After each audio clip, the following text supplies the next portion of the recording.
В смысле и все? Ну вот так и все. Ребят, короче, мы сейчас с Соней разговаривали, и Соня мне рассказала, что она Влада везде заблокировала. Они не общаются. Сколько вы не общаетесь уже? 2 недели. Вообще не общаетесь? Вообще не общаемся. Он мне только через Марину по дружбе позвонил, попросил самокат. Я вообще давно уже заблокировала. Так ему ж купили самокат. Что у вас тут закипишь? Реально, так ему купили самокат. Зачем он у тебя просит? Я не знаю. А ты знаешь, кстати, что он самокат его выставлял на БУ продажу вещей, Ну, короче? это же было когда-то, мы же уже это оговаривали.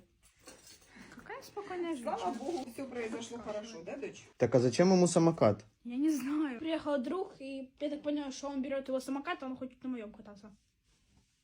Не жирно? Да пусть покатается, что вам жалко? Да, что ли? конечно. Мой Мерсик забирать, да обойдется. Я смотрю, что ты сильно агрессивная. Пора сделать паузу в отношениях ваших, да? Да какую паузу, вообще расстаемся, меня уже выбешил.